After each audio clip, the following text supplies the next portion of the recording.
As a small business owner, my favorite thing about posting a job on LinkedIn is that when I hit post, I clock out and LinkedIn clocks in. LinkedIn makes it easy to post your job for free, get qualified candidates, and manage them all in one place. Plus, LinkedIn extends the reach of your job post by allowing you to share it with your network. And hiring managers that add a hiring frame to their LinkedIn profiles receive 2 times more qualified applicants. Go to linkedin.com/achieve to post your job for free. Terms and conditions apply.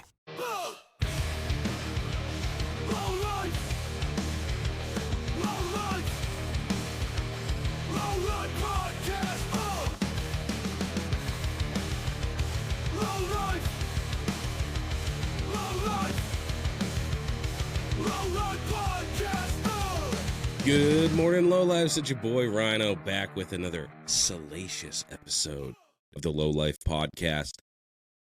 With me, as always, my trusty co-host, El Dano. El Diablo. How y'all doing? Charlie Hunnam. Hey. Hey, it's all in love. Keep it in your pants. Dude, hey, even you, when I made that fucking face swap, you didn't even know it wasn't you.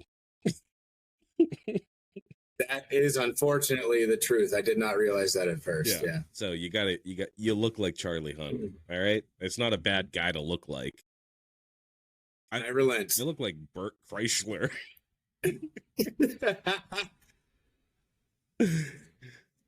Hey, at least he's funny. Yeah.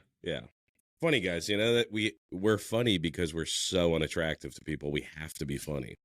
But yeah, super stoked. We are joined by Mikey Machine Paints. You will know him because he is painting the Builtwell People's Champ bike Oxford Coach Hoppers. Welcome to the show, Mikey. Yeah. Yo, what's up, dude? Thanks for having me. What's up? So this is your second appearance on the podcast. You haven't been on for a while, and definitely it was before my time. It was before Rhino, right? Yeah. I was with Loctite. Man, that was probably like 2 years ago, maybe. Yeah, that was a long time ago. 2 years. Oh shit. OG status. But dude, the couch guy, I'm so jelly. I'm sitting on a busted ass wooden chair that I got from the dump.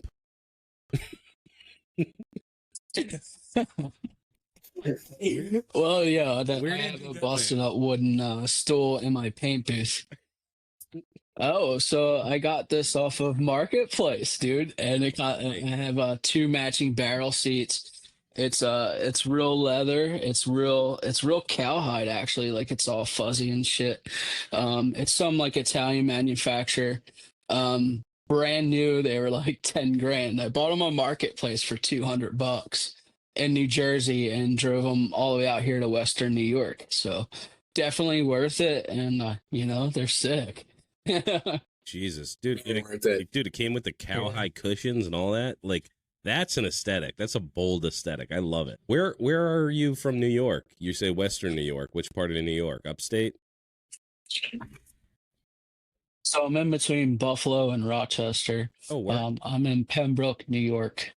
Yeah. Yeah, okay. I know Rochester, yeah. Fuji? The film place? Kodak. Oh, they have the Kodak. Yeah, Kodak. Yeah, so I'm in the middle of both of those cities. On a 250-acre farm in the middle of nowhere, so it's the best kind of living possible, really. 250 acres? That's awesome. Yeah, it's a lot of land. Yeah, most of it's, is leased out to farmers, shout out to the farmers, what's up?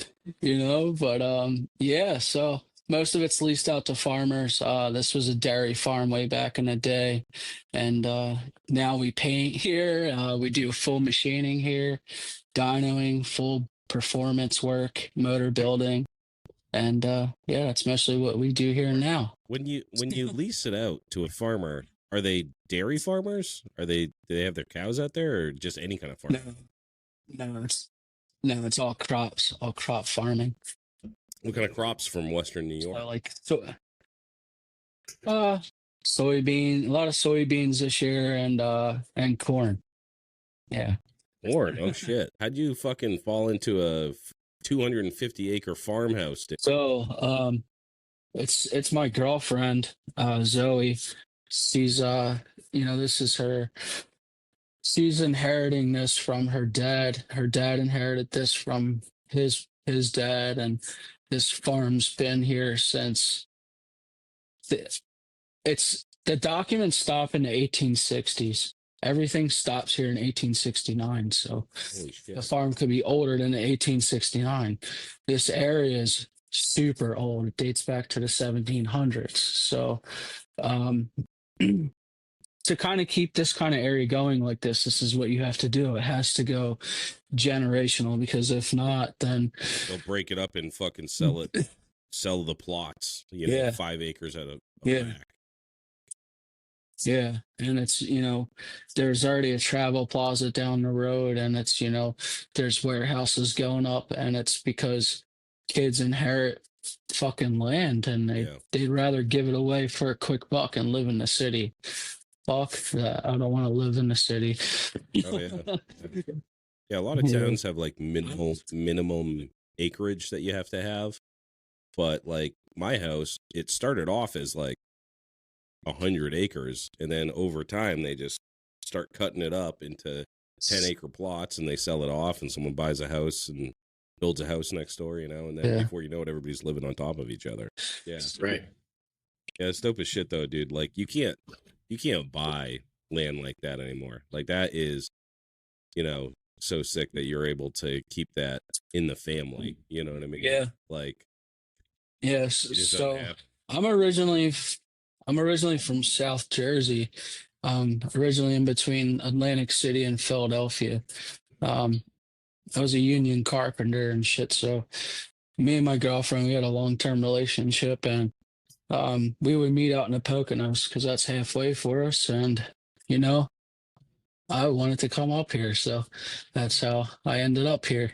And it's the best decision I ever made, So that's how I'm here. That's awesome. How long you been in New York for? Yeah. A little over a year. Oh, that okay. Fuck yeah, dude. So New Yorker. Yeah, dude. Yeah. I noticed you didn't have the accent. You weren't like, "Hey, way the fucking gabagool guy." No, that's the guys close to you. Yeah. That's New York City. Yeah. Providence. That's 7 hours away. But shit. yeah, New York. Yeah, New York's probably one of the most beautiful states I've ever been to, and it's dude, it's an amazing state. The winters are brutal, but for what we get out of here, it's worth it. At least that's the way I look at it. Because the fishing's amazing, the hiking's amazing, and if you like doing outdoor shit, dude, New York is a great state to go to. Yeah, I think a lot of people forget. Like, you think New York, people are like, "Oh yeah, New York." They just think about New York City. Yeah, New York is fucking huge, dude. I know. It's like 5 New Hampshires you could fit in there. And the running joke is like, there's New York City, and then everything else is upstate. Like, right. There's only 2 areas in New York. It's either you're in Manhattan or you're upstate. Yes. Yes. Yeah, but it's huge though. I have family out in Rochester, out that way, and they'll drive for miles and miles and miles, and they got the fucking casinos and shit. It's a good time. They got the horse racing. Yes. That they still got that horse racing place. Yeah. Is it Saratoga? Yeah, there's a place called, I think there's Saratoga, and then there's a place called Batavia Downs where they do horse racing too. Oh, dude. Watching the ponies, that's a fun day. Dude, betting on the ponies. Yeah, dude. Hell yeah, dude. Yeah, there's like there's rodeos and stuff. Yeah, it's awesome, yeah, dude. It's rodeos. Cool. Yeah. Yeah, it's yeehaw, dude. Yeah, I'm so we did the Chris interview. We're doing this one. I got one on Tuesday too. I'm kind of like burning up, dude, with all the editing and the fucking, dude, the social media shit I'm just like, whatever, dude. But Yeah. it's important to pump like Chris and shit. So like when you guys are hearing this, so they're doing the voting for Oxford Choppers. You're painting the bike. You're painting the bike whether he gets in or not, right?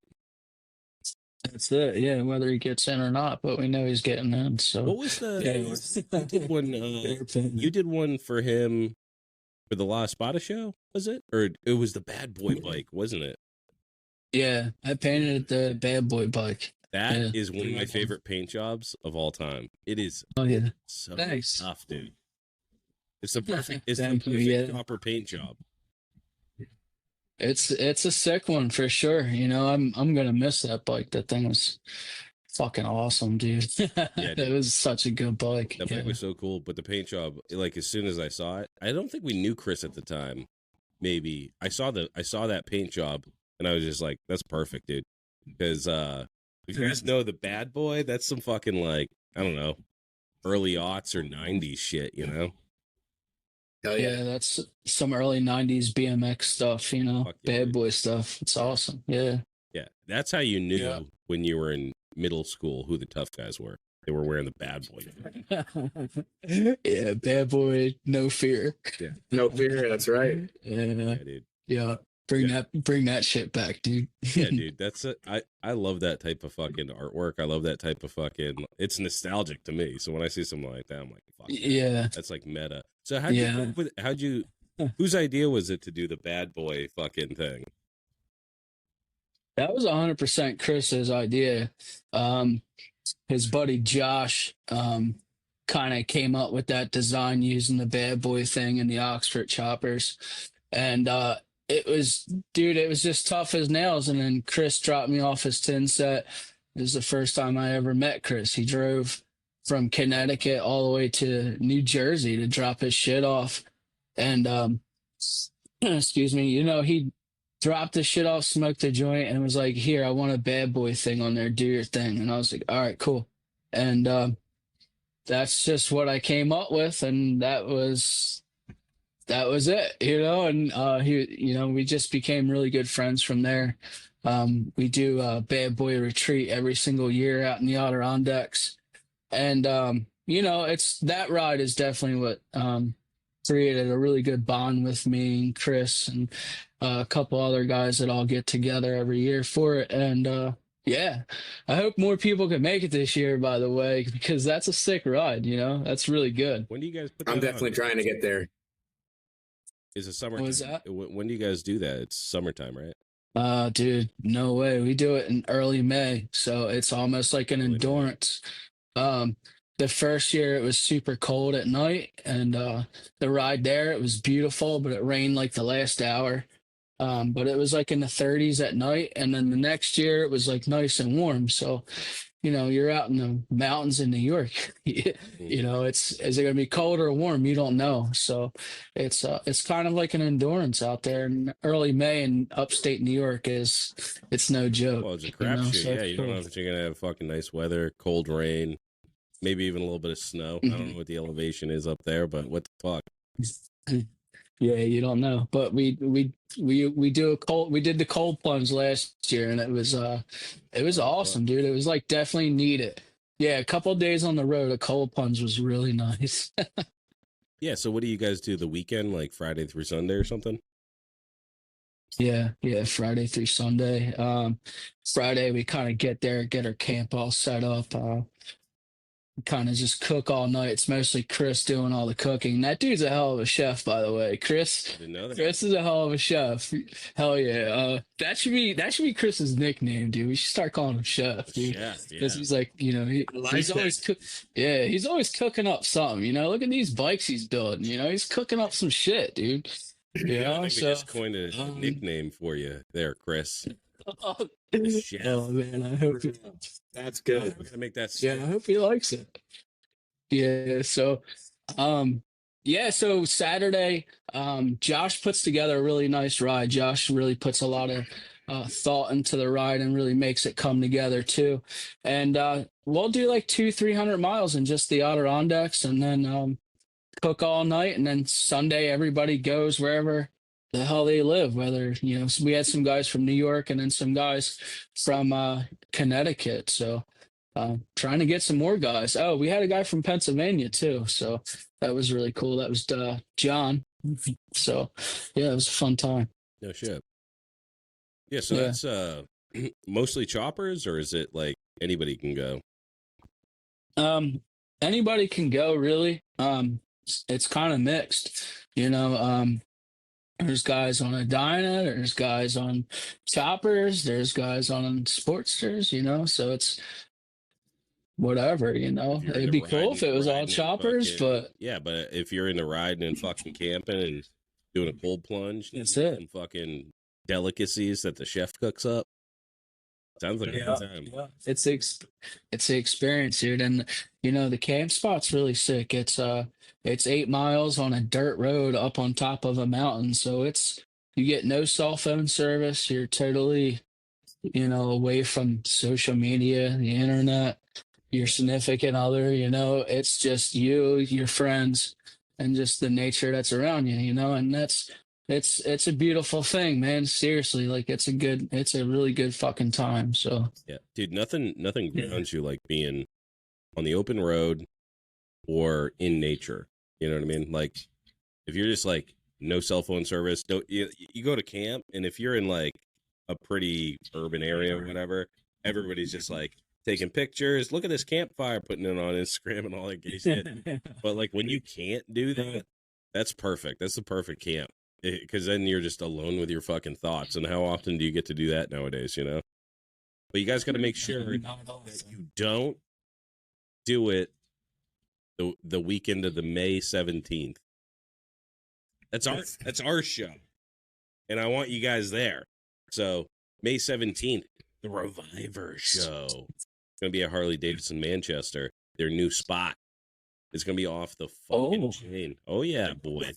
This is big. dude, a winter motorcycle show up in the north is definitely needed. It's definitely needed. It's motorcycle shows in the winter for sure. So we're doing a winter swap, the Lowlife Snow Life swap meet in February, mid-February. Yeah, That's a very dark time for us hardy northeasterners. It's like perfect timing for a swap meet. It's a free swap meet. Everybody come out, bring your fucking garbage, and we'll make it a good time. And it's going to be at the same place. It's going to be at the new Harley dealership. So, dude, this place is humongous. I want to fill it up with swap shit. I don't know of any other swaps in February, but that's when you need them the most. You're either mid-project or you just want to fucking swallow a bullet and you're like, I need to do some motorcycle shit or I'm going to kill myself. No, Mikey. Yeah, we'll get into the interview. Let's get into some paint shit here. Yeah, let's do it, dude. Let's dive into that shit. So I know you've been on before, and I'm sure you told us kind of where you came from and stuff with the paint stuff. But for the new listeners, give us a quick run through how you kind of got into it. You know what I mean? Where you come from, what you're interested in, that kind of deal, and give people an idea who you are. All right. So, I first kind of got into painting kind of when I started riding BMX. Didn't have too much money to buy new bikes, so I would just paint them to make it look like I was getting new shit, So I really got into painting and all that. And then after high school, I went into a tech school and learned the basics, but we didn't really get into painting too much. And I worked in a collision shop. I worked in a hot rod shop for about 10 years, where I did full frame off, rotisserie cars and all that shit. And then in the mix of all of that, that's when I started getting into custom painting. It was more when I got into motorcycles, I started really seeing a lot more custom paint jobs. And that's kind of what really started making me get into custom paint jobs, was when I see motorcycles, choppers and all that shit, So that's really what got me into it for sure. And you're doing it full time now, right? Yeah, I'm doing painting full time, and I work for my father-in-law doing performance work, mostly on twin cams and M8s, doing a lot of cam stuff, oil pumps, top ends, and we do dyno tuning and all that. We have a full machine shop, so we do a bit about everything, you know. So That's awesome, busy. man. Yeah. Yeah, no kidding. That's cool. So that fills in gaps between paint and stuff like that. You must have a crazy schedule. Dude, it's yeah, it's all day. It doesn't stop. So it's mostly I try to split my day between both shops, but it's hard when I'm in the middle of painting something, because a lot of times, dude, there's not much of a stopping point. You know, it's like if it's clear coated, you know, it can set up for a little bit, but if you got something all taped out and it's ready to go, like you just got to go.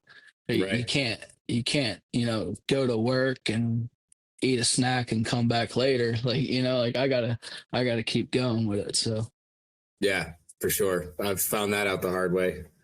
I yeah. remember there was a couple times when I was getting into it, I'd tape out some flames or whatever and be like, perfect, got it exactly how I want it. But it's, 1 o'clock in the morning, hang it up, come back, the tape's moved everywhere. It's like, well, got to do that again. Oh yeah. Yeah. I've ran into Like- that when I was painting my fucking shit. I didn't know that Yeah. that line tape.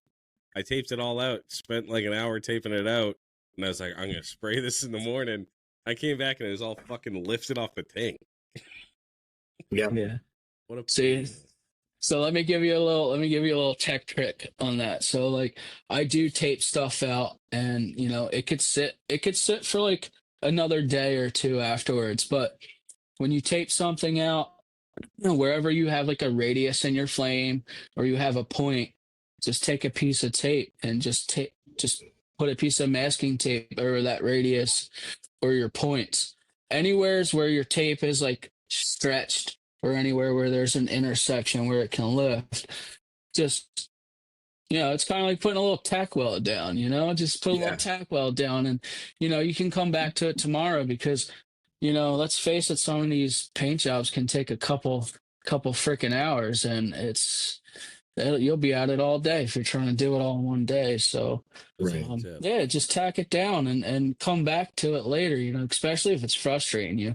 A lot of this shit frustrates me, you know, I have to kind of come back to it, you know, go work on something else if the layout I sketched out isn't quite fitting correctly because the shape's weird or whatever, and I got to alter my sketch, then I kind of got to walk away from it and kind of think about it and come back to it. So, For sure. you know, use the masking tape and hold your masking tape back. And yeah, because that shit sucks, dude. when you're taking That shit I have sucks. a question though. So painter guys, when you're doing a design like you do your flames or whatever, you just run that tape freehand or you take like a chalk Yeah, and like draw it out?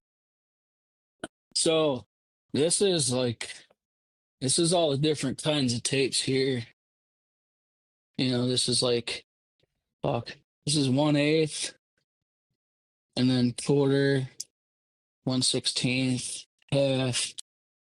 So, you know, a lot of times, yeah, you can either just freehand this shit out. Like if you have a basic idea, yeah, you can kind of just come up off the rip, you know, like not to sound arrogant or anything, but it's almost started me to become like second nature, you know, like you start to know how to flow things out and how to follow contours and how to make it make sense. But yeah, if you want to doodle on things, yeah, just use chalk and it'll wipe right off, you know, and kind of get a basic idea. And then yeah, you can just use like 91% rubbing alcohol and just wipe all that chalk right off, you know, and it'll be nice and clean and you're ready for paint. What's the brand that you use for tape? Because I used a couple different brands and some of them fucking suck and they were expensive too. I ain't gonna name any names, but there's a couple of guys that sell tape that fucking suck. Yeah, so I mean, dude, I'm not really married to any specific brand, but I do like using FBS tape the most. FBS tape, and for if I'm in a bind, I'll use Limeline, and you can actually get that on Amazon Prime. So you can get that shit next day. I'm terrible at fucking planning, or sometimes if I'm taping out something and I'm just ripping through tape because my layout sucks over and over again. Sometimes I need an overnight shipment of fucking tape to keep going. So yeah, FBS is definitely my brand for fine line. Yeah, who's that guy that does he hawks the lime? Is it I forget the painter name. I did my paint job. He does a cool YouTube channel. He tells you how to do the image transfers and the taping and shit like that. Yeah. Right. Yeah. Time Warp Custom. Yeah. Time Warp. There you go. Yeah. He's like an ambassador for Limeline. So yeah. I don't really use any other products. I don't know anything about it, but the fine line masking tape is actually pretty decent. It's a little bit expensive. It's more expensive than FBS. And FBS is definitely way better. So just letting y'all know. I use 3M a lot. I like the purple 3M. Yeah, the thing with 3M, Dan, is like it creeps, and it leaves the biggest fucking problem with it is it can either lift your underlayer, like it can just peel your clear rate off. The adhesive is too strong. So yeah. Dude, it creeps. It creeps, and it's too sticky. I think he just got scolded because he wasn't just like, I didn't like that. He was like, I'll tell you something about the 3M, Dan. You used your first name. That's when you know you're in trouble. You're gonna have to scrap. No, but dude, I can't. 100% right though. I've experienced all of those things again and again. Honestly, I was given a roll of this exact tape, the 1/4-inch 3M purple tape, when I first started goofing with this stuff, and I don't know, maybe just a creature comfort thing. Yeah, you just stick with it, dude. I stayed with that shit for way too long, dude. I ruined so many paint jobs because of that shit, dude. So I can't advocate. I love 3M products, dude, but that fine line just the adhesive's way too much. Yeah, it's definitely aggressive. And the tape itself stretches really easily too. Yeah, I wish that they could make a less adhesive tape, and it would be sweet, but evidently they can't. So yeah, for sure. I've gotten real used to when I'm doing final prep wash or whatever to get in there and make sure I'm getting all the adhesive off. As shitty as that sounds, I should just use better tape. But yeah, dude, go to FBS. Yeah, I'm gonna definitely try some of that out. I think I've probably used some, but I don't remember off the top of my head. But just to let you know, I'm not sponsored by FBS. They're good stuff. They're everywhere. Everybody uses FBS. Yeah, for sure. All right, cool. So the performance shop thing, what kind of stuff you getting into over there? Is that something that you've had like previous experience in, or is that like a on the job training type of deal? How's that going? It's kind of a bit of both because I've always wrenched on my own bikes. I built my bikes, and I've had help from friends and stuff, but I build my own bikes too. So I'm not a builder, I'm mostly a painter, but I do build my own bikes, and I've had help from friends and shit, cool sissy bars and controls and shit like that. But as far as the performance stuff, no, 100% I've been trained by Dan. He teaches me about everything there is to know about performance work, all the way down to splitting cases to doing stroker cranks, boring cylinders, building heads, setting rings, everything, dude. I just built a 124 twin cam for an all original FXRP. It's just damn. Yeah, it's just I'm just doing gnarly shit and I love it, so I just want to learn everything there is to learn about every genre for the Harley Davidson. Like I said earlier, dude, I just want to have a sauce for every flavor, whether it be barbecue sauce or hot sauce, Yeah. I just don't want to just have one flavor. That's it, so for sure. Yeah, for sure, man. I mean, your style of paint, I think you'd agree, is pretty. You definitely have your own style, but you can do anything. Yeah, yeah, I definitely try to stick to my style. That's what I like the most. And but yeah, I can paint pretty much any kind of style. I can't say I can do everything, but it's yeah, I can kind of do any kind of style. It Are you seems. doing mostly like chopper paint or Um I do a lot of traditional chopper paint, but I do paint Dynas, I do paint FXRs. I just actually painted an FXR and delivered that last week.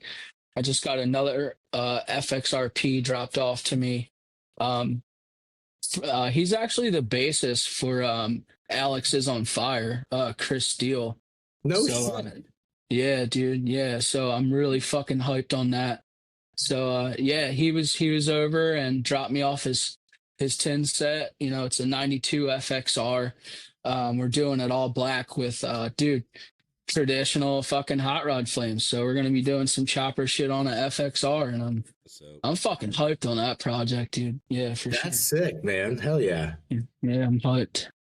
Oh man, if only that dude knew how many times 13-year-old Dan would scream those lyrics. Oh, dude, that was one of my favorite bands when I was a kid, man. Yeah, yeah, dude, they were awesome. They're still really good. Yeah, yeah, for sure. That's sick. Yeah, I was gonna say I wanted to touch on real quick too, just for people. You're into punk and hardcore and shit like that, right? Yeah, yeah, I listen to all that stuff, you know. So That's awesome. How'd you get into that through BMX? Uh, uh, yeah, I guess so. I had an older stepbrother. He was really into hardcore and stuff, you know. So it kind of started out listening to Hatebreed and Terror and 100 Demons and shit like that. So, um, yeah, it was pretty much my stepbrother. And then once I got into BMX, it was kind of like uh, it wasn't like crust punk shit, but it was just kind of like, you know, like going to FDR skate park, which is a DIY under 95 in Philly, you know, like playing Edward 40 hands and try to pump fucking pulls as fast as you can and try to not get fucked up, you know? And Yeah. you know, like punk and hardcore is definitely shaped a lot of who I am for sure. But I haven't been listening to it as much, but I still listen to like a lot of new albums that come out. If I see a new album that comes out or a new EP or something like that, or I love when people recommend me music for sure. So send me recommendations. Cool.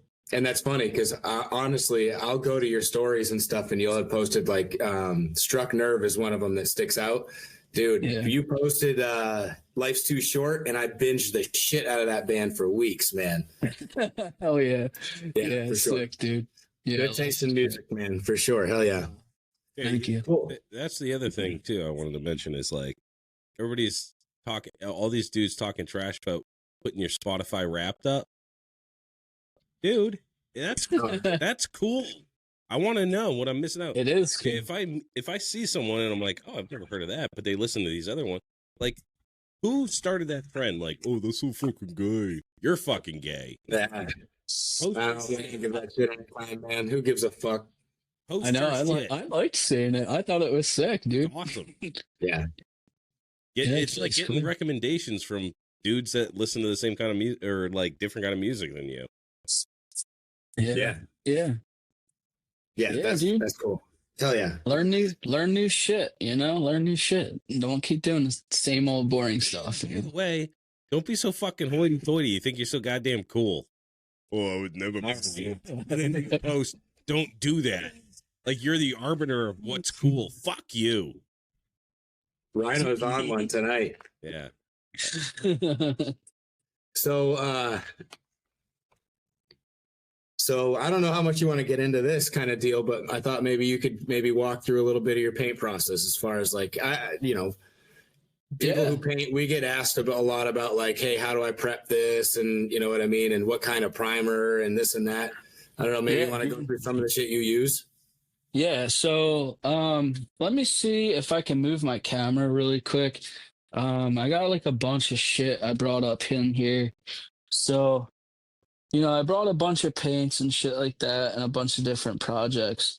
So if you want to go into like the prepping of things, um, so pretty much, let me grab a tank right now. Um,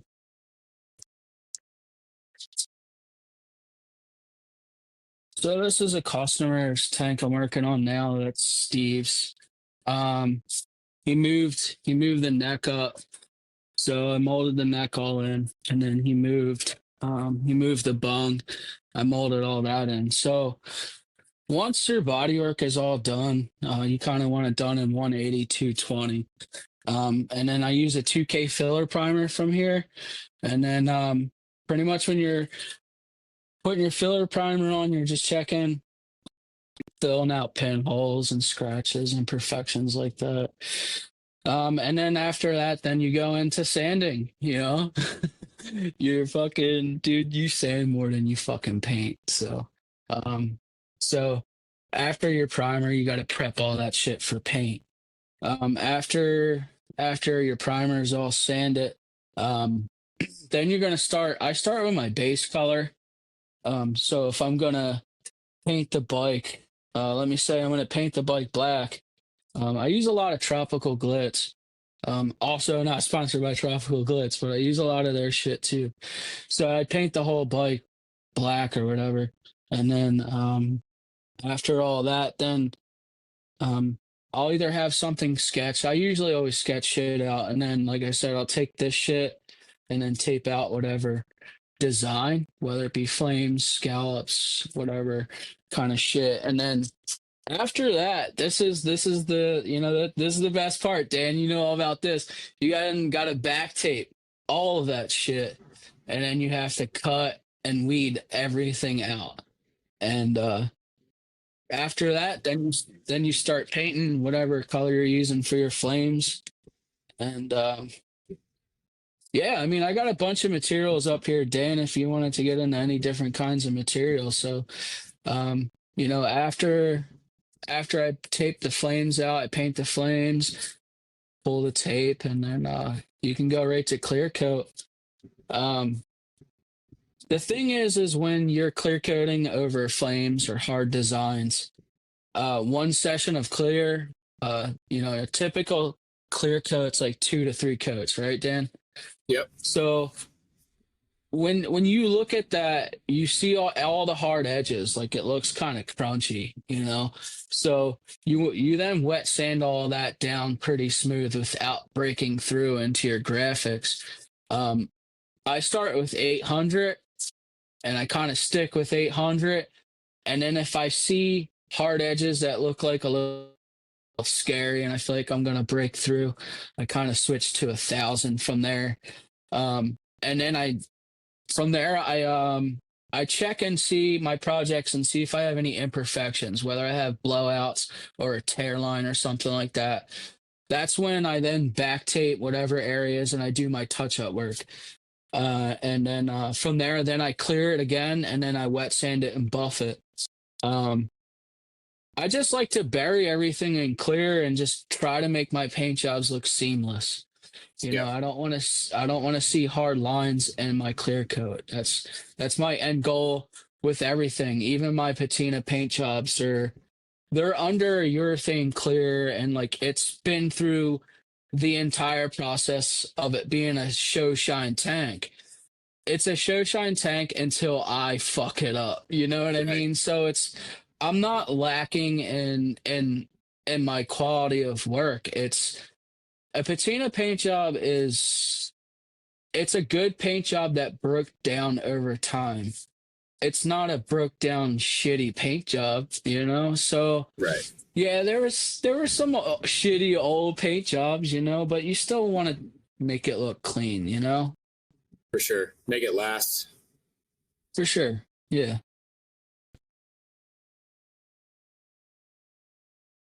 So about your paint work to me specifically is your color usage. Is that something that, did you go for school for that kind of deal? Is that just, you did your own research kind of thing? How does that work? So a lot of the work I've been putting out was like I do like a lot of like traditional style stuff. Like traditional tattoo kind of style shit. That's all hand I painted, was gonna ask, is that with like traditional. pinstripes or whatever? Okay. Nice. Do you fuck with the pinstriping? Yeah. Here and there. Inside of that, barbed wire is one shot with a striping brush. Um, I try not to stripe too much because I can get a way better line with tape and paint. I'm sorry to all the pinstripers, but it's it's just a nicer edge in my opinion. I love pinstriping to death. I think I just hate on it because I can't do it. I hear that, man. Tough, dude. Yeah, it's Ugh, hard, dude. It's hard. I respect those dudes. for sure. Hell yeah. So you do some stenciling work and some Cricut stuff like that. Like, what's your kind of deal with that stuff? Yeah, so a lot of my stencils and shit like that, also not sponsored by Stick It Stencils, but I use their shit a lot, dude. Their shit's awesome. Do you get sponsored by anybody? And then no, not a fucking Nobody person, wants. damn it. Hey guys, Eh? sponsor this boy, okay? Yeah, It's no, one still, sponsor. dude, paint's expensive.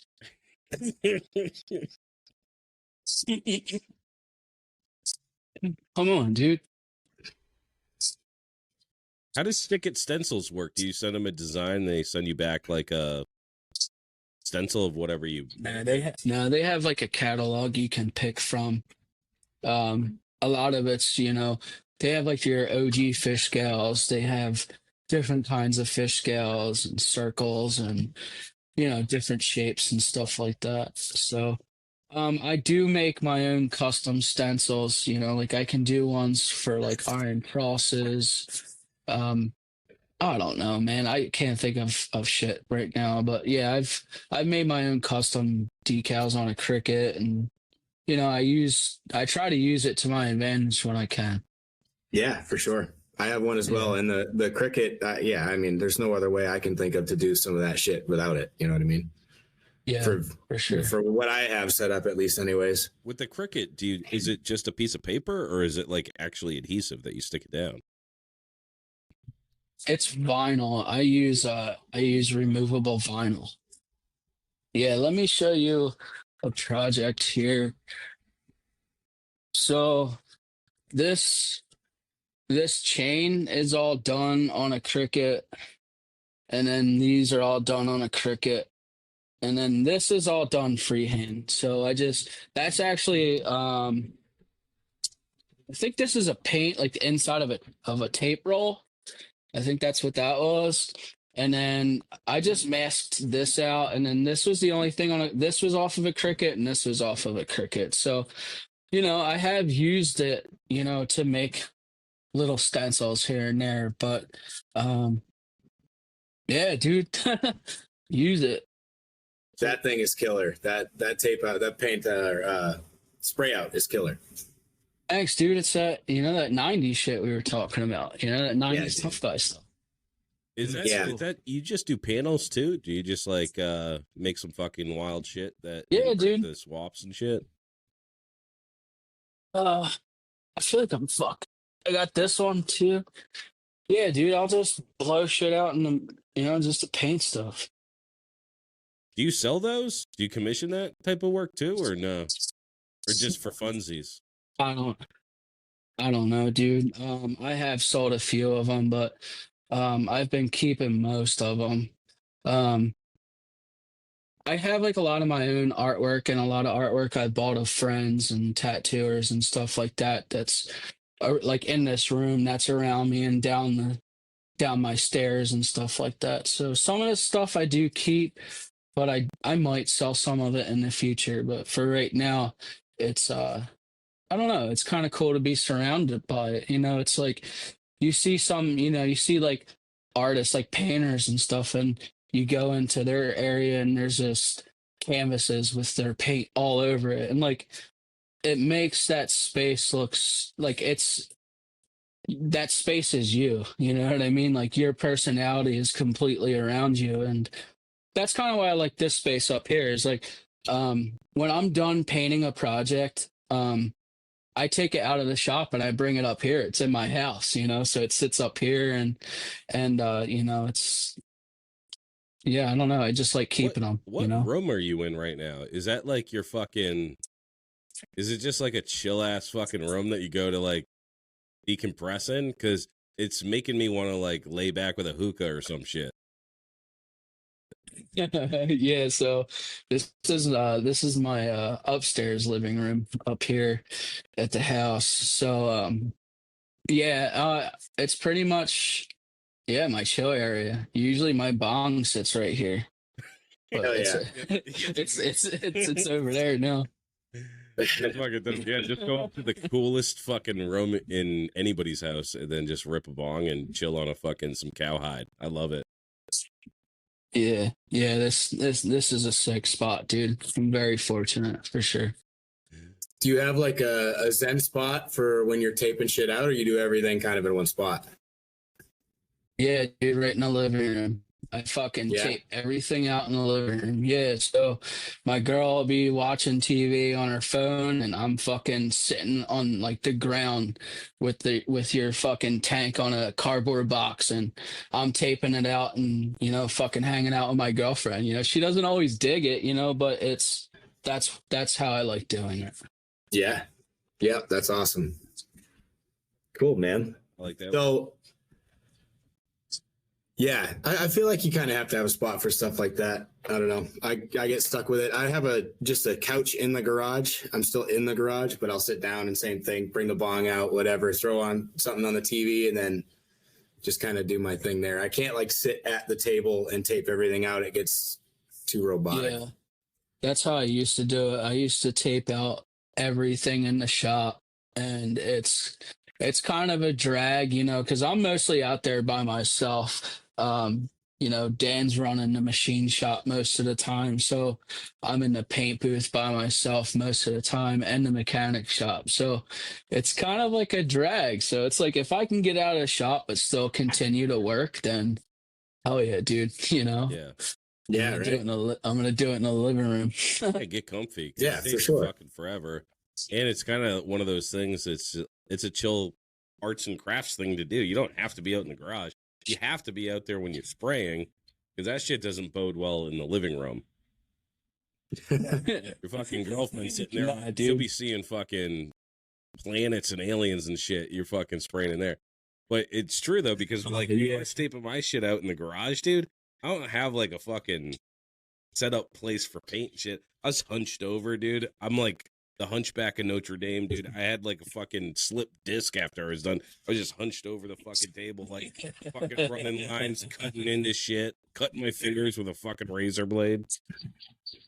Yeah, I've got myself a couple times where I'm like really getting into something, and I find myself and I'm like hunched over like a fucking yeah. Oh yeah. You just get like stuck in it. It's Yeah, like, you're oh, I got to get this tape like- line to wrap around the bottom of the tank. You're like fucking Nosferatu. Yeah. You look like a goddamn ghoul. Your girl walks out there like, what the fuck are you doing, dude? You're looking spooky. Yeah. Yeah. Yeah, you look like you're doing some yoga moves, but you're actually just taping a gas tank out. Yeah, exactly. Oh Yeah, man. that's for sure.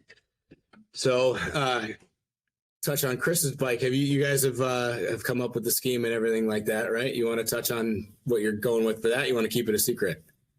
No, yeah, let's talk about Chris's bike. So, me and Chris, we've been going back and forth with colors for probably like 3 months. And it kind of all was always within these colors that we picked. But it was how were we going to lay it out and where were we going to use these colors? And so I just sent him, you know, colors and ideas and stuff like that. And yeah, he picked I sent him that damn, I can't remember the color of it now. Can you edit this part out? Yeah. Oh, God, it's called Lilac Dreams. So yeah, so I sent him Lilac Dreams and he said let's go with it. And then on the cast axle plates. So let's break it down to how we're gonna paint the bike. So he's gonna have exposed stainless steel that's all polished and all that throughout the entire bike. You guys seen those hubs he made? They were super sick with the stainless steel in the middle. He's going to be carrying that stainless steel throughout the whole bike. You guys seen it on the fender. I think he's going to add it on the primary, maybe the gas tank. So we're going to paint the whole bike that lavender color, Lilac Dreams, and then where he did all the casting, like where he made the neck look like it was all casted and kind of matched all the axle plates and all. Like he killed that thing. That thing is so good, dude. But he wants to mask off all of the castings, and we're gonna paint the castings Nardo gray. It's like a medium gray color that comes on like Porsches. It's a super thick color. It's just a normal color. We're gonna be doing some blends and some fades and shit. But yeah, that Lilac Dreams just has a ton of pearls. It's like, dude, it's like 6 different colors on the way that you look at it. It's like it's white, it's gray, it's purple. Yeah, I was trying to figure out like what color it was when he was moving it around in the light in his garage. I was like, "What the fuck, dude?" I had to like pause the video and be like, "That's awesome, dude." Yeah, yeah. It's a lavender base. It's a tri-coat. That lavender. It's a tri-coat. So it's a lavender base coat, and then the top coat is that's a candy color with pearl in it as well. And that pearl's got it's got some purple in it. It's got some blue in it. And the carrier is kind of like a little whitish, so it kind of tones the color down a little bit. So yeah, so when it's like super bright, when you first put that purple down, you're like, damn, this shit is way too bright. And then you put that pearl on top that's like a white, it's kind of like a milk, kind of like milky-ish. And it kind of kills the purple down a little bit. But if you look at it on a certain angle, that purple still like kind of bleeds through like pretty hard, you know? So it flips like crazy. It's gonna look good out in California. You know what I mean? Yeah, dude. That's Hell yeah, cool, that's awesome. To do the hubs too. I was surprised because a lot of people don't paint the hubs. That color they're doing. Yeah, Chris is going. He's going all out. Chris is going all out. 100%. He's going all out. And yeah, when I was painting his hubs for him, I painted a swatch card for him. I think I sent that to you, Dan. Did you see that one? It had like 12 different colors on it. And I was like, which ones do you want? And that was it. You know, so we're going with it. That's awesome. I can't wait to see it, man. Yeah, it's going to be awesome. Very cool. Dude, especially with all the stainless and then the gray and shit, like blended in. Yeah. Unreal. Yep. What do you like better, Mikey? Oh, sorry. Go ahead. I think we're gonna be doing some tape lines, and we're gonna be doing some flames on it. We're gonna be carrying that Nardo gray throughout the frame, maybe the frame, definitely on the gas tank and the fender, probably. So hell yeah. We'll see what we're gonna do. I don't know. You know, it's up in the air, but I think we're gonna be carrying that Nardo out as far as flames throughout the rest of the bike. Where are you guys going to be putting the Bad Boy logo? Is that going to be on the tank again, or are you guys thinking maybe the oil tank? I don't think we're going to be using the Bad Boy thing. I don't know. I should tell Chris we should. Just hide it somewhere. He should put it yeah, like on the oil tank or something. Yeah, like underneath. You have to, so nobody will ever see it. No, they should see it because Chris. Dude, that's got to be right out. Yeah, Chris is the bad boy, dude. For sure. All right, so let's talk about some like graphics and effects. What is better, in your opinion, Pearl or Metal Flake? Pearl, 100%. Yeah. I love pearls, dude. I have a shit ton of flake. I collect a lot of those vintage flakes. They call them like cassettes. They're like in cardboard boxes. And it has like a little window on it, and you can see the flake inside of it. They're super cool. That's awesome. Yeah, like these are some of the pearls I use. You can see some of these. Yep. And then some of this shit, like these are pearls. And then this is some flake I got. I actually got this at uh a lowrider event at the Patterson Museum out in LA a few weeks ago. I was talking to some of the lowrider painters out there, and I got talking to him that I was a painter, and he was like, "Oh, let me see your shit," and he was super stoked, and he gave me a free can of Tropical Glitz flake, and I was like, "Dude," I was like, "Sick." I was like, "I use Tropical Glitz too." That's So awesome. that was, dude, that was an awesome experience Yeah, for sure. what Was were you going doing out there. That was out cool. west?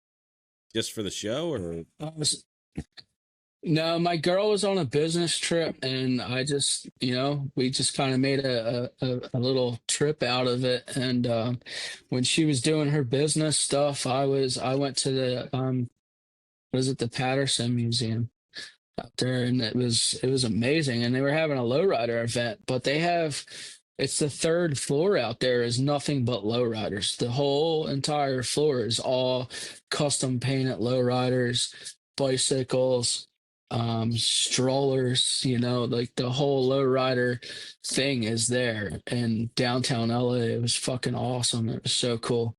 oh shit, That's badass. Yeah, and they had Gypsy Rose there, dude. Damn, Awesome. that was Dude, so sick. no It way. was so sick. Yeah. the OG. Yeah, dude, I teared up when I seen that car. I was like, you gotta be kidding me, dude. I was not expecting it to be there. No That's like, kidding. yeah, that was an experience for sure, was seeing that car. That's very cool. Is that where that thing lives, or was it just kind of doing a feature there? As far as my understanding, it lives there, yeah. Oh, It's just okay, cool. it's like that's its permanent residency as far as my understanding. Have to add that to the list. Yeah, must go. Yeah, for sure. Cool. So tell us a little bit about some of your paint heroes. What are the painters that kind of directed you into what you're doing now? I mean, definitely like Larry Watson stuff. Larry Watson stuff is definitely uh probably my favorite style. Clear across the board, I mean, he just, Larry Watson is the one who kind of like he was like the evolution of custom painting. It's like if you look from the 50s into the 70s, like he was the one who started blends, and then he started scalloping, and he started placing crazy colors all over the place, and layout designs just continued to advance. And it was pretty much Larry Watson to kind of raise the bar. Like it was, I don't know, pretty much he's my hero for being a painter, Cool. Word. for Yeah. sure. All right. Yeah. Cool. So who's Larry Yeah. Watson? I'm not familiar with. I'm not a painter. He's a custom painter out of California. He was pretty much the first custom painter for the lowriders out there. Lowrider, yeah. So when the lowrider scene started coming around in the 50s, he started custom painting when he was 15 years old. He was custom painting in his parents' driveway. He was flaming and scalloping cars at 15 in his driveway. Oh, shit. So, yeah, that dude, yeah. I mean, that dude just, pretty much set the standard for custom painting, and it's pretty much, I think a lot of painters look up to him for sure. Yeah. I just recently saw, I can't remember where, but I saw something about him, and it kind of went into a little bit of details about him. But yeah, for sure. Cool. So yeah. So back to the effects. What are some of your favorites? What are some things that you think kind of define your style? Maybe walk us through some of that. So I like using a lot of pearls. I like using a lot of candies and stuff like that. So here's here's some candies and stuff like this. So these are transparent colors, right? So the best way I try to explain a candy is it's a tinted clear, basically. And the way I try to describe it is like looking through a stained glass window. if you look through a green piece, things are going to have a green tint, and so on and so forth. And if you put, like two different colors in front of each other, it's going to make a different color. So I like altering layers, and I really like picking colors that go well together. And really, it's kind of like colors that you wouldn't think that go together actually do go together. It's finding the placement for it, and where you're going to use it. So color choice is definitely one of my biggest favorite effects is color choice. My girlfriend Zoe, she definitely helps me out with color choice a lot. And she's been schooling me pretty good on like color theory, and I've been actually kind of studying it actually pretty good. And it definitely helps me with color scheme and picking colors, and kind of when to use them and where to use them, and how places where I shouldn't use them. So yeah, picking colors, dude. Picking colors is definitely a big one. I'm sure you struggle with that, Dan, because I did for a long fucking time. Are you colorblind? Yeah, man. Did I? No, he's just saying because I'm new.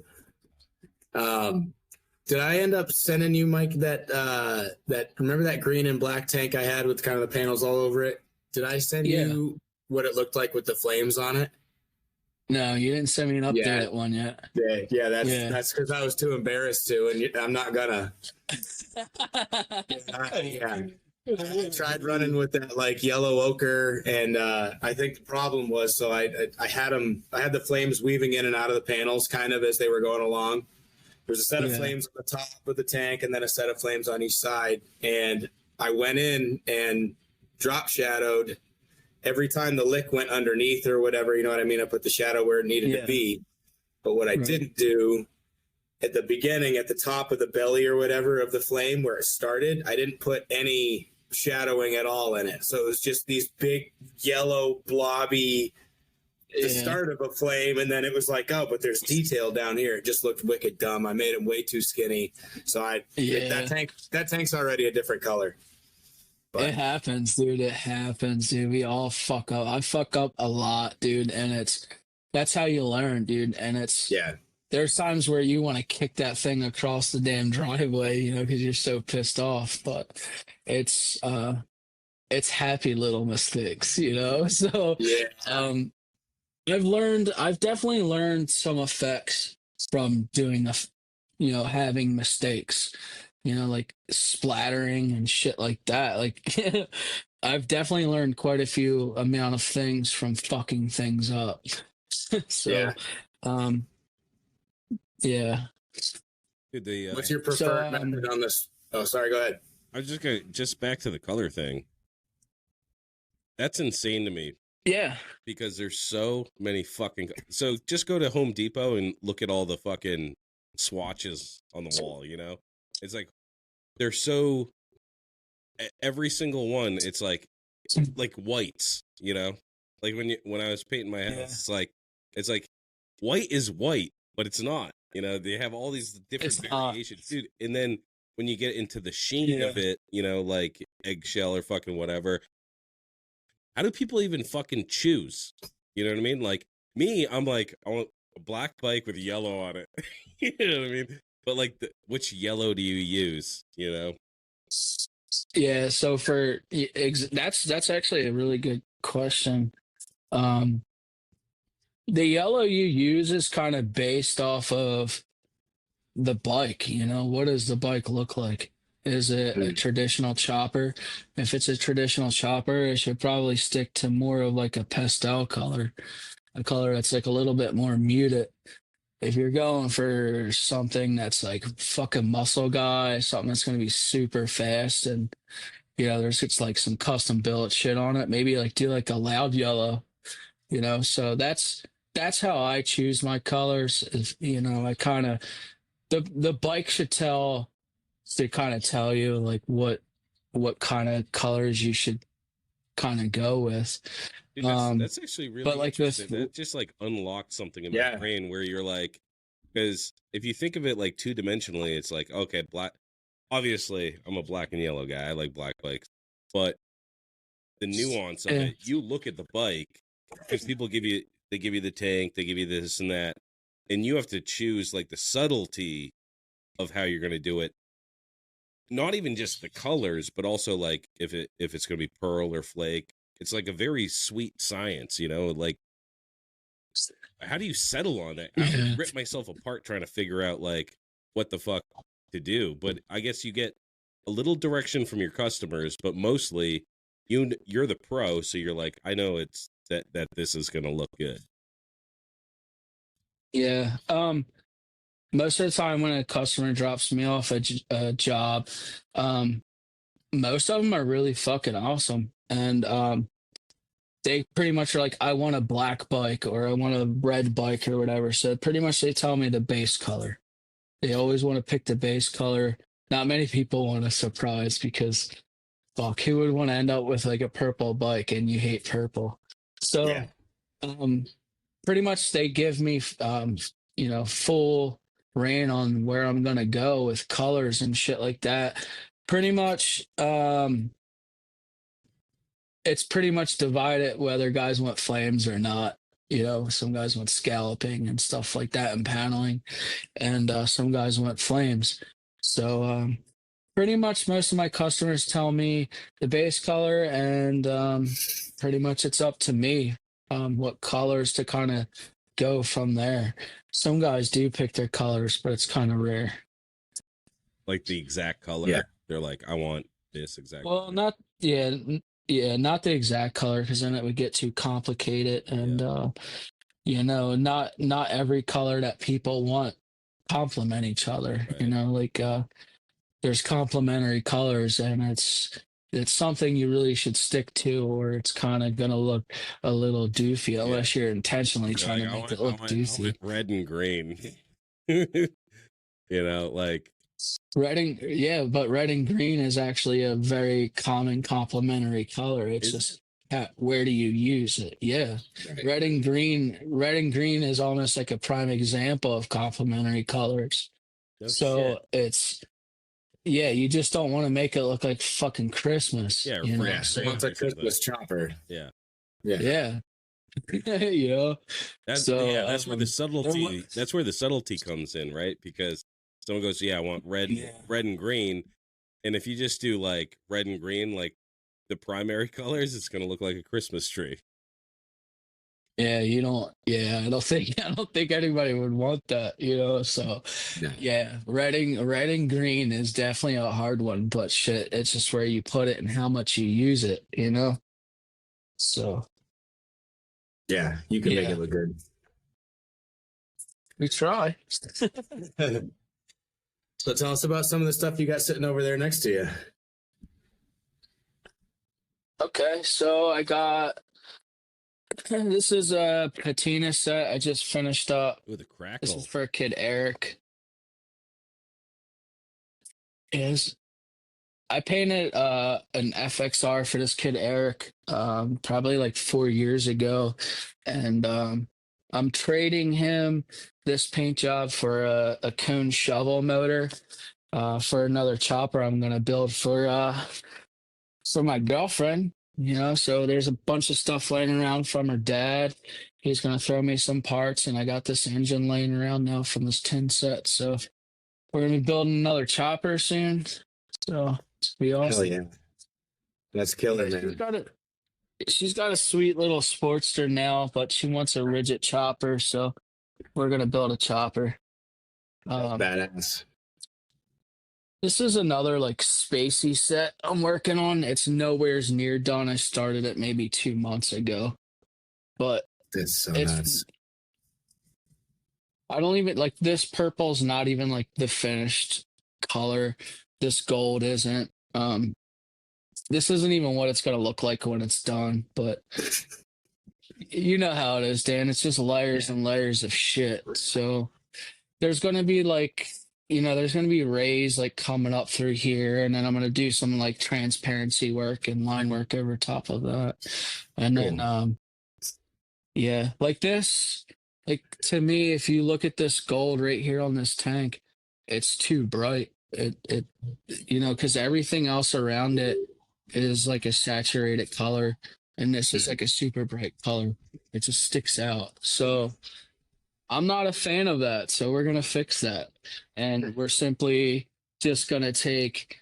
This is House of Color Tangerine, and I'm gonna take that tangerine and just lightly ghost around here, and then blast a little bit of pink in the center, and then that'll give me this look here. Nice. So, like, So when you're bidding a job or whatever, right? Part of it is got to be the complexity of it, right? Because if some dude's just like, I want flat black or whatever, you can just be like, oh, you can do that yourself.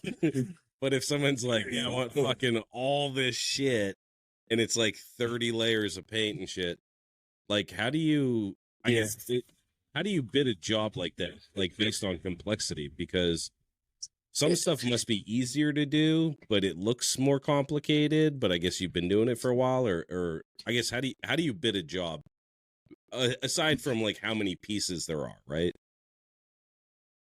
yeah, so it definitely starts with how many pieces. What is the bike? But yeah, I've done it for such a long time. It's like I've been painting for 20 years. So Damn. I kind of know, how long it takes to do something, and it's at this point I can pretty much just flat rate jobs, and I pretty much have like categories. Is it a stage 1 chopper paint job, stage 2 chopper paint job, stage 3 shit. chopper paint job. Yeah, and it's like, are we doing layers upon layers of shit? Are we doing shiny or cracked? Actually, cracked paint jobs cost more, because it's another layer over top of a finished product. So it's a whole extra step. So is it cracked? Is it shiny? Are we just doing basic flames? Am I just doing one color? So yeah, I do have I categorized everything and kind of just flat rate a lot of my shit. How long did it take you to get to like a flat rate?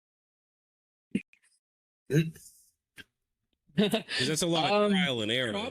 Being like, oh fuck, I underbidded this job, Yeah, well, you can't charge somebody hourly really for this shit, because it's like, dude, if I did, it would be astronomical. So Right. it's like, material is super expensive, dude. Like this is House of Color candy concentrate.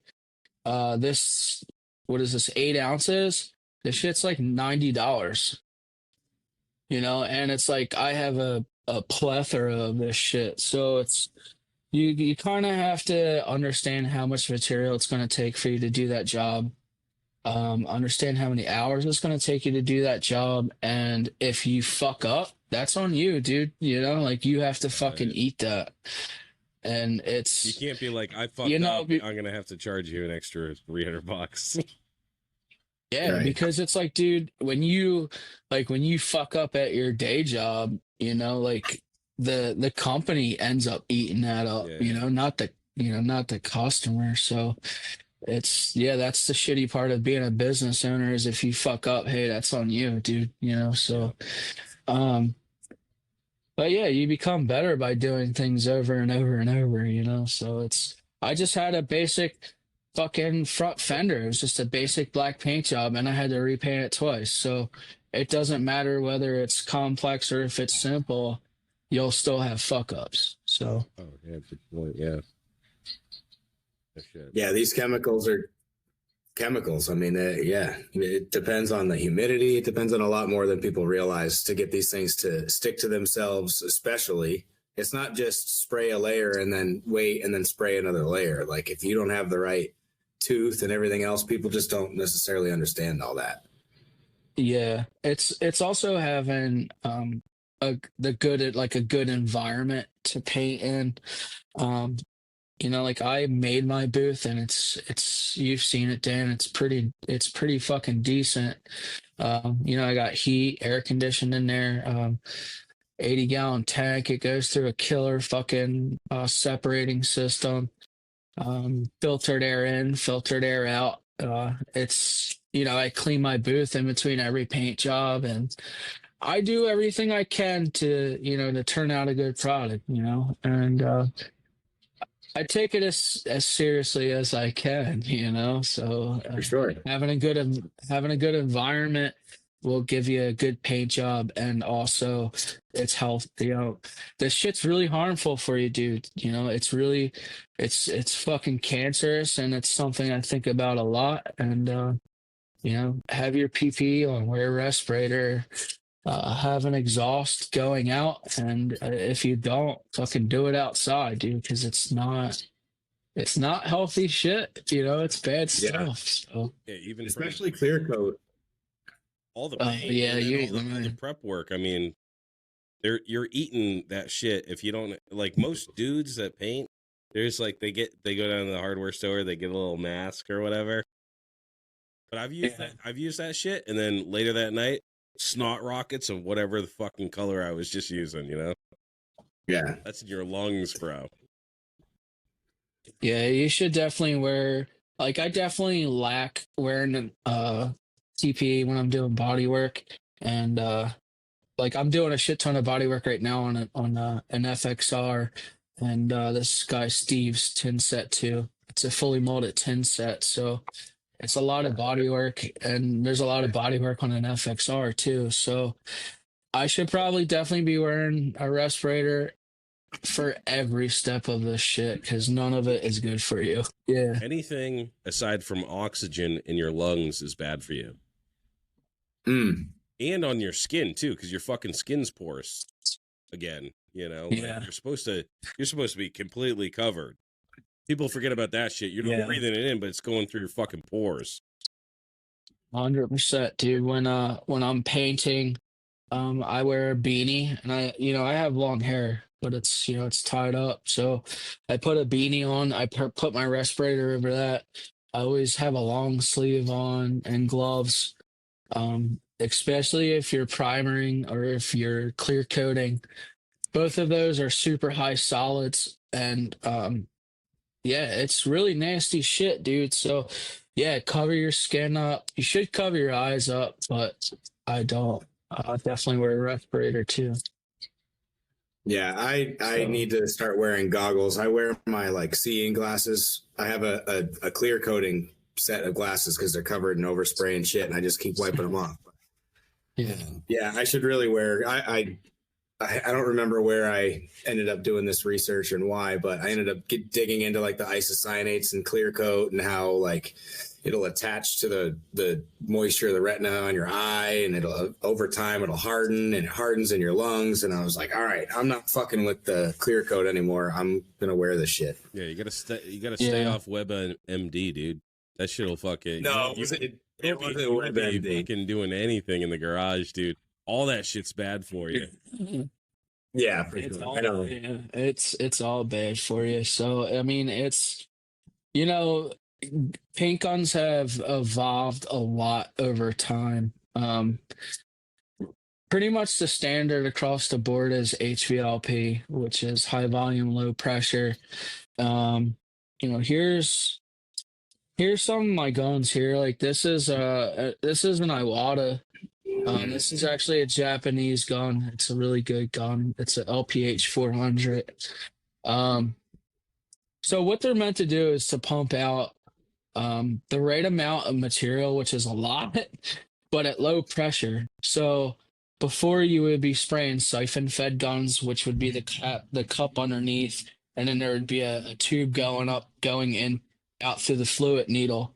And that thing, you'd be pumping that thing at like 45 pounds of pressure and just overspray all over the place.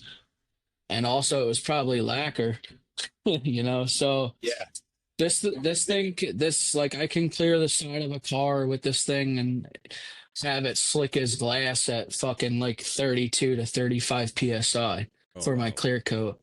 So, the industry has definitely moved a lot towards protecting. They have PAPR, or like what the hell they call those things? The PAPR systems with the fresh air. Yeah, it's a PAPR. I had a PAPR welding rig when I was in the union, And I know that like production painters wear them a lot, and a lot of the guns are. There's a new SATA out. It's called a SATA phaser. It's a super nice gun, and I was spraying out glass with that thing at 28 psi, and that's amazing, dude. Like there's next to no overspray, and that is probably the finest gun I've ever sprayed, So I love Iwatas. I have Iwatas and Sadas. I definitely use Iwata airbrushes only. Um, this is like what's this? This is the HPCH Iwata. This is definitely my favorite airbrush of all time. It's a little pricey. That one's like $250.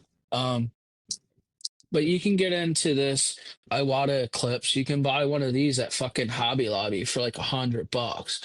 I got like fucking five of them, dude, and they're really good. And if anything takes a shit on these things, dude, Hobby Lobby has them, So they have another cheaper Iwata airbrush too. I think it's like $50. It's called a Neo. They actually spray pretty good too. The longevity of them isn't the best, but they do spray pretty well. But yeah, can I ask definitely. a really stupid question about airbrushing? Are you using the same compressor for airbrushing and paint, or do you get an airbrush compressor? No, it's my air compressor. You just turn it down and it's all, okay. Yeah, so I don't know, dude. My setup's probably way fucking overkill for my air compressor setup. I don't know, dude. I super nerd out and like paint booths and air compressors and all that stuff. I really like that. I don't know why, dude. It's kind of autistic, but it fucking I don't know, dude. It's part of painting, and that's something that you should understand. What are you using for an air compressor? Because I nerd out on that shit too. So we have a couple different air compressors over here. We have like a traditional 80-gallon. I guess it's just like a dual piston air compressor, and then and then we also have a what the hell they call it? A rotary compressor. The scroll? Screw. Yeah, a screw. Yeah, the screw compressor. So the screw compressor, that builds pressure like crazy. The only time that we run that one is if Dan's running a 3-axis CNC machine. Yep. That thing uses a shit ton of air.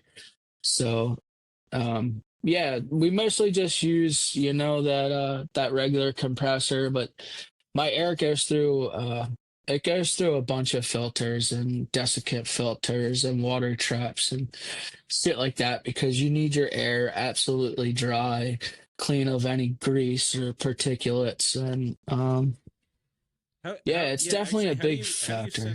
So a water trap, basically, is that the system of tubes that like goes up and down?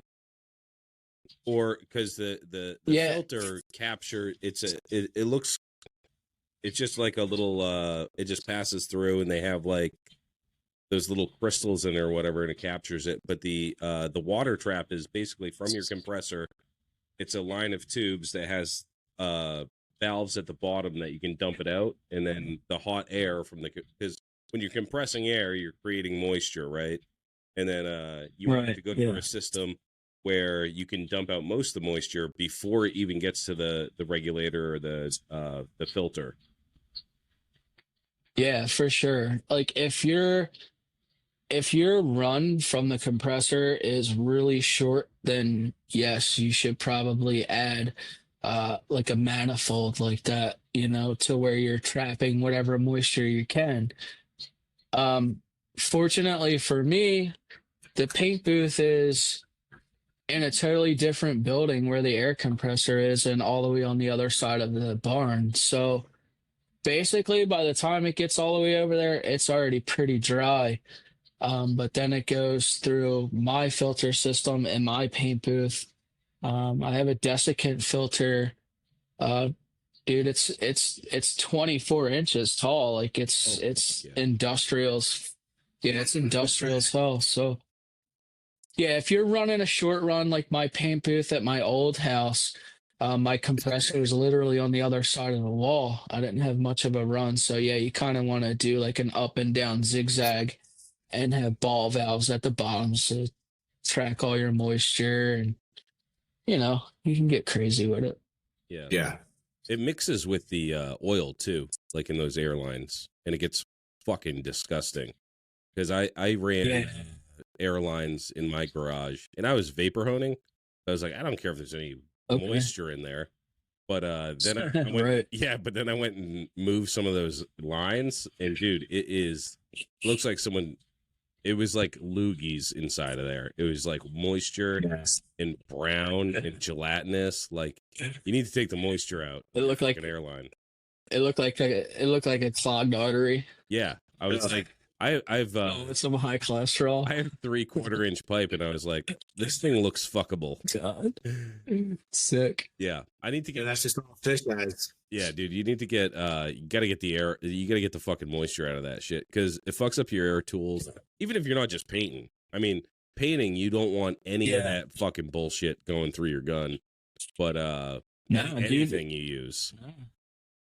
Even in the mechanic shop, dude, you're running snap-on shit that costs you hundreds of thousands of fucking dollars. Like, yeah, you don't want to be running moisture through any of that bullshit either, and it's like, the tables are on air, and it's like, I don't even want moisture in that thing, it's like, you just want to try to keep that shit out of any of your air tools. It's pretty bad. So when your compressor is running and it's pumping that hot air into your tank, that hot air is around 300 degrees. Oh, yeah. And it's like, what do you think condensing 300 degrees of air is going to do? It's going to create condensation.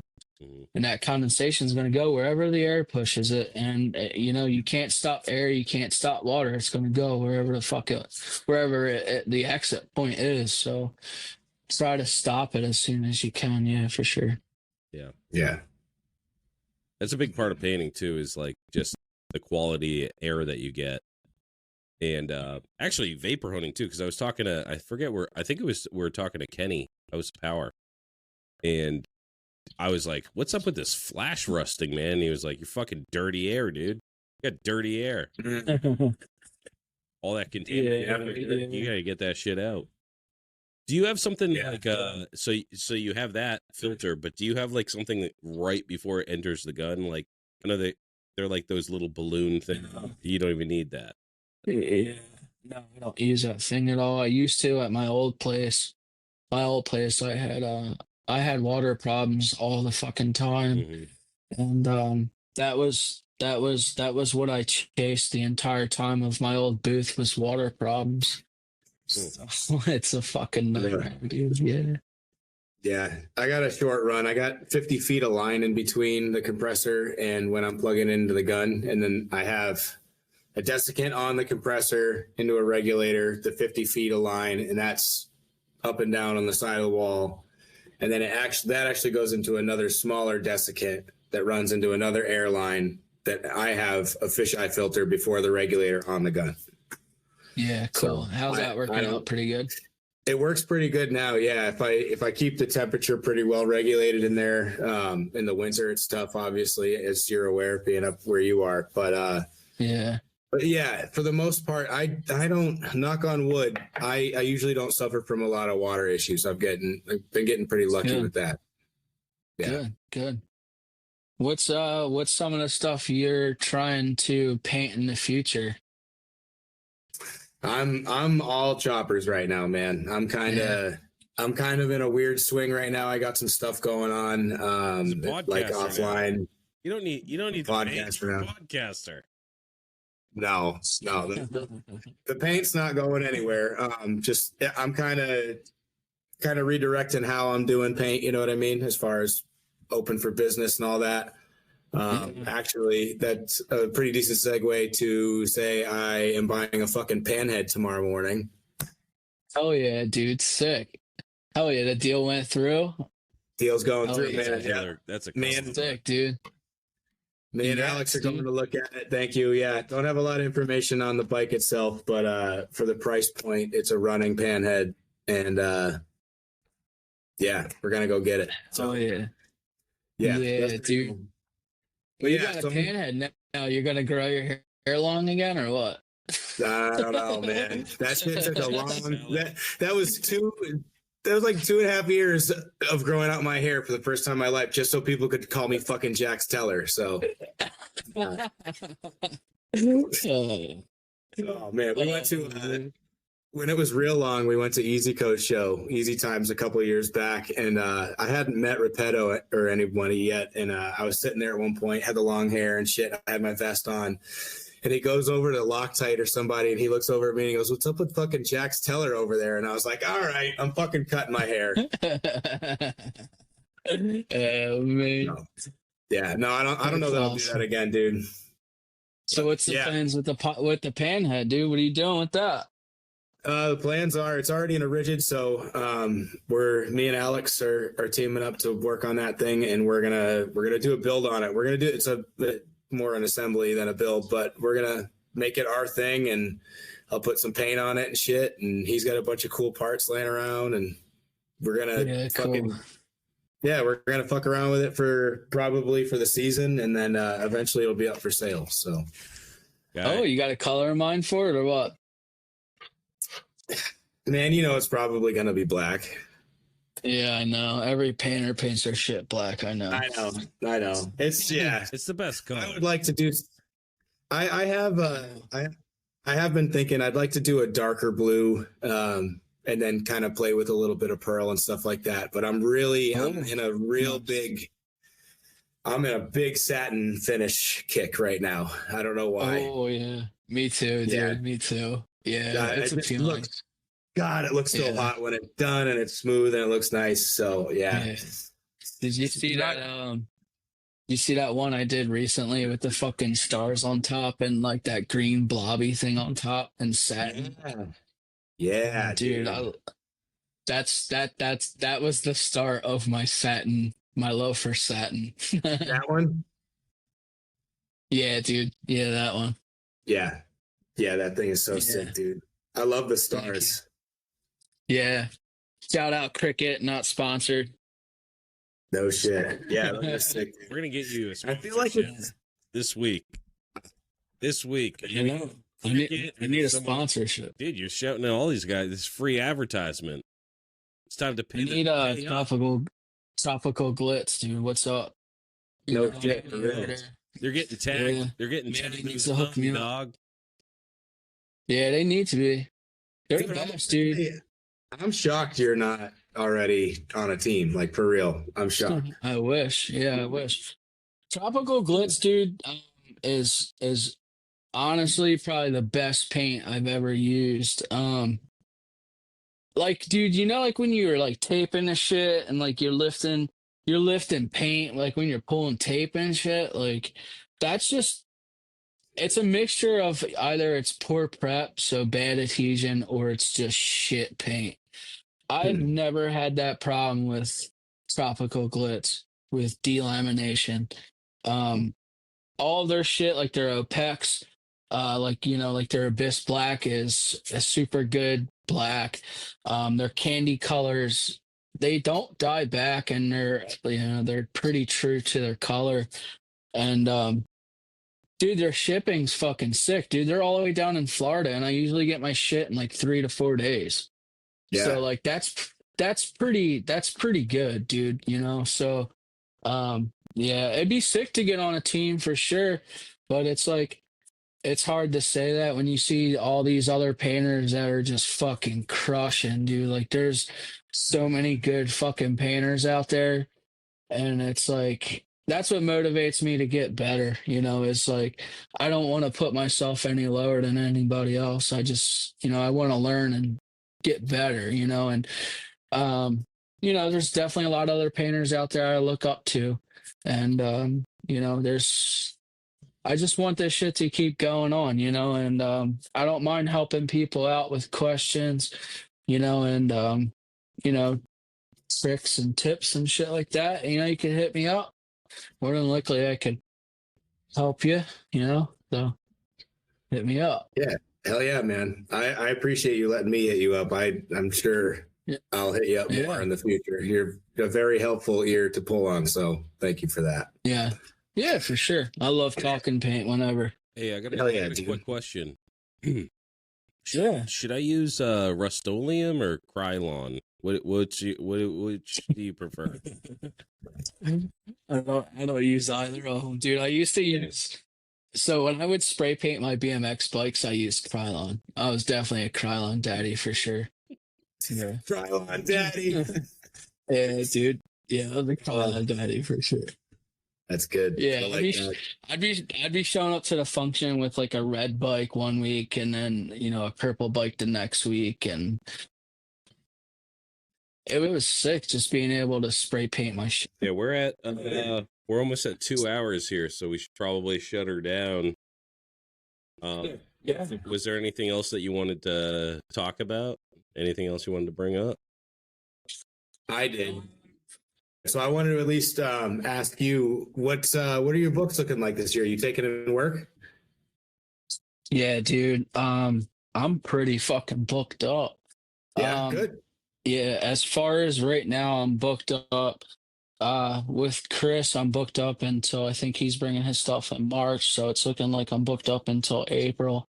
I'm booked with painting. I'm booked with the performance stuff, and yeah, dude, it's shit's going awesome. I booked up really quick. I was like pretty nervous about it, because I moved to a whole new state. And I had to build all new clientele and shit like that. But it's pretty cool. Most of my work I've been getting from people is actually being shipped from all over the place. So it's Instagram's pretty sick. It's probably the best networking tool and to stay in touch with friends and meet new people. So when I first moved here, things were a little slow, and it's like I'm fortunate enough to have a lot of work, and a lot of people that support my shit. So yeah. That's awesome. Good. And if people wanted to reach out to you about a future paint work, where can they find you at? They can get at me on Instagram at Mikey Machine Paints. If you need to get a hold of me, you can either direct message me or email me at mikeymachinepaints@gmail.com. I try not to put my fucking cell phone number out there too much. You don't get too much done when everybody's calling you. So, but yeah, if you got my number, you can text me whenever the fuck you want, and that's cool. So. Cool. Awesome. Yeah, that's all I got, man. Anything else you want to say to anybody? Yeah, fucking go out and vote for Chris at fucking Oxford Choppers. It's probably gonna be too late by the time people hear this, but He's already in the final You gotta six. say. we're fucking going, dude. Let's go. Let's fucking go. Fuck yeah. Let's fucking go, dude. You going out to Cali there, Mikey? Yeah, dude. Fuck yeah. Fuck yeah, yeah. Fuck yeah, I'm going. Yeah. Fuck yeah. Yep, definitely going. I know Chris is building that. I think it's a 70 cone shovel to ride back. And from California, he keeps asking me, and it's like, dude, I really want to. So I'm not saying I'm doing it, but it's been strong on my fucking mind. So I hope. We'll see, dude. We'll see. But I have a stuck valve in my fucking bike, so I have to fucking fix that before I even say I'm going. Mm. Yeah, it's either that or I'm riding my 66. So Hey, you gotta have we'll a see. There you go. Yeah, that doesn't sound too bad. Yeah, it's not comfortable though. It's got a really skinny seat. That's fucking awesome, dude. Yeah. Yeah. Yeah. Dude, Mikey, it's been fucking awesome talking to you, man. I'm really, really glad you came on. I learned a fuck ton, dude. I learned a lot about paint. And Cool. Hell yeah. Yeah, I had a lot of fun. And I don't think we're ever gonna have another guest that has a better backdrop than you do. That fucking couch is the coolest thing I've ever seen in my entire life, probably. Fuck yeah, dude. Well, if you come and visit, I'll let you, sit on it or something, Oh, deal. Bless it with my bun. Yeah, dude. Yeah, Deal. we got to get out there. We got to get out. Yeah. This summer I think I'm gonna try to put together a camp and ride out here. I have, like I said, there's plenty of fucking room to camp and have a little get together, and there's a shit ton of good riding and watering holes out here to go swimming in. So Yeah. I'm gonna try to pick a date soon for the summer, and if you can make it, cool. If not, then maybe next year, Dude, that sounds For sure. amazing. Yeah. Yeah. Fuck yeah, dude. Yeah, dude, that sounds awesome, dude. Are you talking about having a Yeah. thing at your place on the 250 acres? Yeah, it'd be right out here on the farm. Yeah, go tip some cows, And then, fucking eat some soybeans. Yeah, dude. Yeah. Fucking feast on some soybeans, dude. 3 o'clock in the morning, you just see me mowing down on raw soy.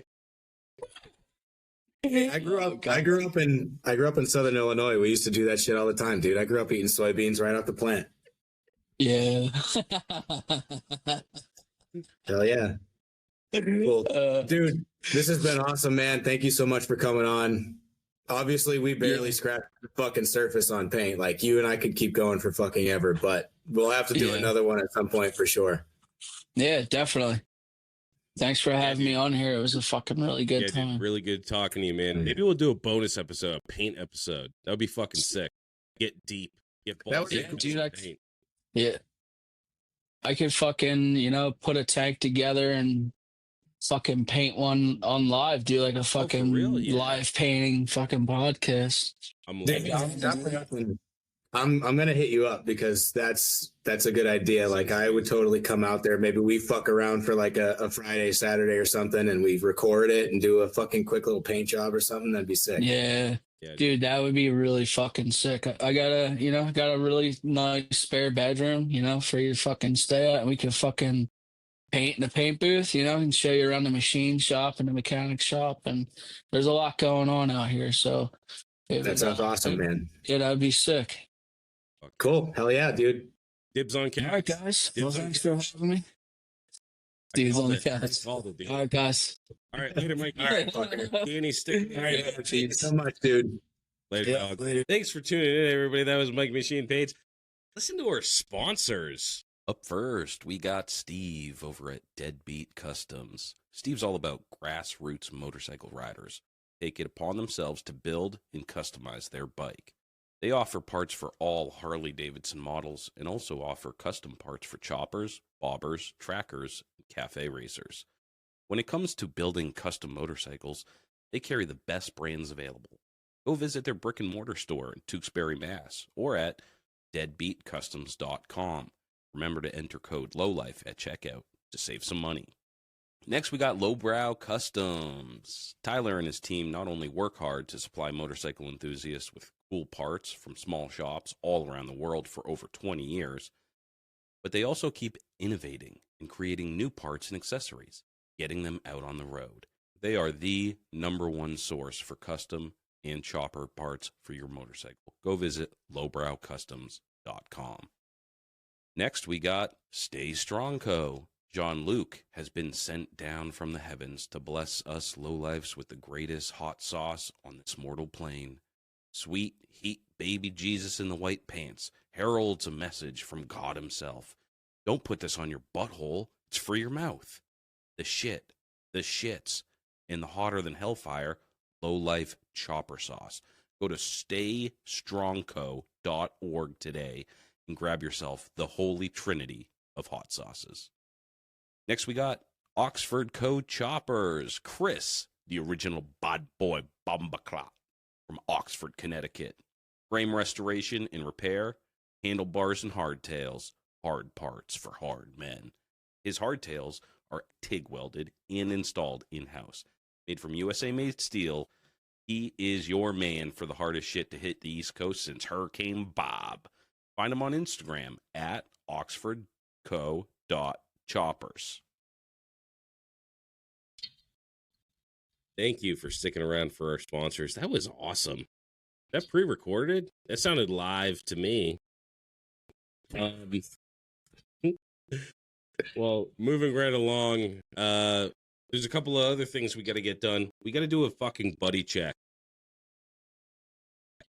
All right, we've been telling you this is the You week. got to say buddy Buddy check. check. Last week we did it You at know the what? same exact time. I'm trying to synchronize. All right. There's no way we're gonna get it at the same All right. time right now. Just say buddy check whenever you feel. Okay. Buddy Buddy check. That was pretty We'll close. see if it comes out in post. Yeah. We'll see. I think I peaked there for a second. That's it. That's it. We're not That's gonna it. get the Buddy whole check. spiel. Go check You your know what to fucking do. buddies. It's a buddy check. You know what you got to do. Be a good friend, okay? Fucking A. Also, one quick thing. I meant to say this while we had Mikey on. Luckily, I took notes. Mikey is up in the Cycle Source yearly awards for Artist of the Year. Oh, he is. There's a bunch of other, he's in there. There's a bunch of other homies that are on that list. Chicken Fried Choppers, of course. He's in there for Man of the Year. There's a bunch. Just go to Cycle Source on Instagram, go to the website, go on there, throw Mikey a How vote. has Chicken Rick never won that? Dude, it's his time, man. It's his time. So go out there, get on that website, get in some votes. I know we've been asking you to vote a lot, but this is our community. This is where the shit counts. These votes count. Unlike that, Yeah. that other kind of voting that everybody else does. This actually matters. Yeah, fuck that shit. All right. We're not doing CeeLo tonight. I think we should only do CeeLo when we're in person. Okay. Yeah, only in person. If you're here in person, we'll do CeeLo. Otherwise, I'm not gonna like Venmo you $2 or whatever. No, I don't expect you to. Yeah. So we're not doing that. So with that said, thanks again, Mike Machine Paints. You fucking kick ass, dude. And if he invites me over to his house, I'm stealing that couch. So we better not. Yeah. But until That's your favorite painter's favorite painter, baby. Go give Mikey a follow. Pay attention to his shit. Seriously, he's so fucking good. He's an inspiration. Thank you, Mikey, for coming on. dude, I like that dude. Until next week, low lives. Roll the dice. Get in trouble. Have fun. And never stop chopping.